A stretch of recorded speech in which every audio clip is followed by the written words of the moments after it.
ва имтиҳони забони русӣ месупорад ва патента мехоҳад ки дастрас кунад огоҳ мешаванд. خب ما با معلوماتی همه شما رسانیدیم که نفرهایی که صاحب همسر میباشند یا صاحب یک فرزند میباشند. سلام به همه تماشابینان برنامه‌های ساروبان سفر. تماشابینان عزیز، با معلومات همه شما یک اخباراتی نو میرسانیم و بعدا با سوالهای شما جواب میگردونم. اولا به همه شما یک چیز توصیه میتیم. چخیلی که خودتون میدونین در روسیه عین حال ریدها دوام دادستین و شما از این فرصت استفاده ببرین. اگر بخواین فهمیدن که شما را زپرد ماندگی هستن یا اینکه نه، یا که بخواین فهمیدن شما زپرد دارین یا اینکه نه، در رقم‌های روی اکران تنها در واتساپش بنویسونین، پروورکای انیک میکنه و جوابش برای شما را میگه. خب موضوع اساسی امروزه را با معلومات شما میرسونیم بعدی آن مشکلی که در شهر مسکو با میان آمدگی بود. باز خود فدراسیای روسیه خواست که برای مهاجران پروفیل رقمی خودش وارد نماید، یعنی که مهاجران را زیر نظارت قطعی میگیرند. حکومت فدراسیای روسیه بعد حادثه ناخوش منبع هر یک قدم آنها را زیر نظارت قطعی میگیرد. در پروفیل تمام معلومات ضروری درباره هر یک مهاجر مهنتی جمع آوری کرده می شود.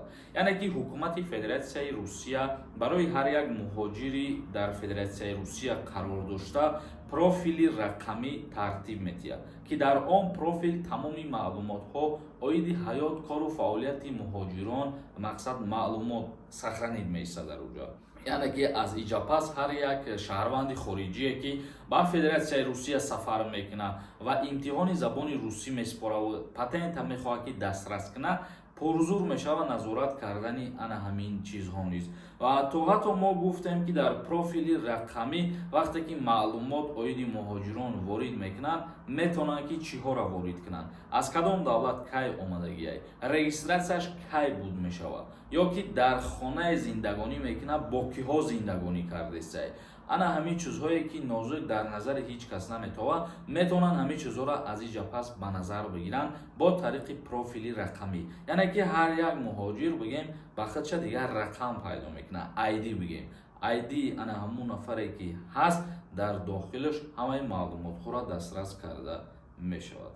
ذکر می شود که یک سبب جاری نمودن پروفیل رقمی پیشگیری نمودن ورود شهروندان خارجی با شناسنامه قلبکی با قلمروی روسیه می باشد. باز وقتی که پروفیل رقمی وارد میکنن یکی از پلیس‌های دیگرش همین می باشد که شناسنامه قلبکی وقتی که میگیرن الکی آگاه میشوند. خب ما با معلوماتی همه شما رسانیدیم که چی مقصد پلیس میشود و باز یک پروفیل دیگر برای مهاجران با استفاده داده می شود. تماشابینان عزیز و گرامی قدر، اکنون کامنتری های شما را میخونیم، با سوال های شما جواب میگردونیم. یک از نویسنده شخصی که دو فرزند دارد خدمت میرود یا اینکه نه. نفرهایی که صاحب دو فرزند میباشند از دعوت به خدمت آزاد هستند. یک از نویسنده السلام علیکم اکا، اگر زن داشته باشی در نزدیکی میمونند در خدمت یا جایهای دور میبرند با میگن شنبه بازار جواب میتن. راستای طبق آیین‌نامه خدمت حربی و عهده‌داری های حربی بگیریم، اگر نفرهایی که صاحب همسر میباشند یا صاحب یک فرزند میباشند نه کمتر از 40 کیلومتر در گرد و اطراف جای زیستشان باید که خدمت کنند و بله برای دور مثال پرواد کردنشان ممکن نیست. این چیزا طبق آیین‌نامه هست برادر عزیز. یک از نویسنده اکا 1997 کدام ماهاش میبرن کدامشان نه. تخدا حساب که کدام ماهاش که 27 ساله شدگی نیست همراه میبرن. یک کسی دیگر نویسنده اکا روسیه رفتن میمونن یا از ایرپورت روسیه گردانده شدن.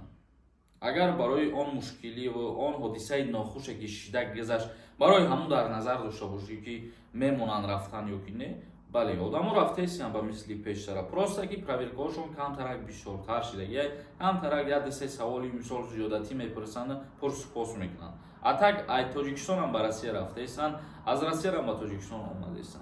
با اختیار نویسنده السلام علیکم اکا، همین خدمتی پولکی در همین شب و روز میگن 85,000 شده.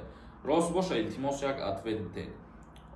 در سبب که بعد سال نو نرخ نشان دهنده بالا رفت در جمهوری تاجیکستان، بالا رفتن همین نشان دهنده نرخ خدمت الترناتیوی 54,000 شده. 85000 нестай дуруғайга. Суҳроб нависондай. Ассалому алайкум ака. Ростай светам метан. Фикр мекунам ки свето бидан тои вақта.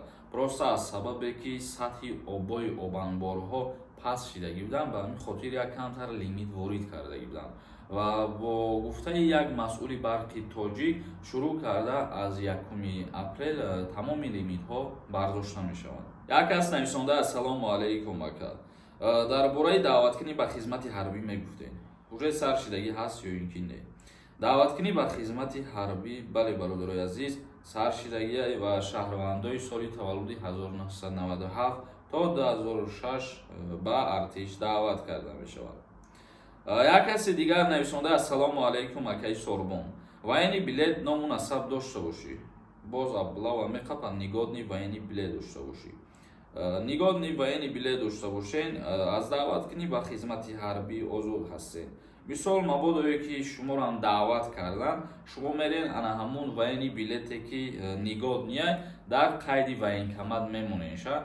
Тамом, дигар ба номи шумо повистка равон карда намешавад. тамошобинони азиз, то барномаҳои дигар худованд ҳамаи мо шуморо нигаҳбон бошад.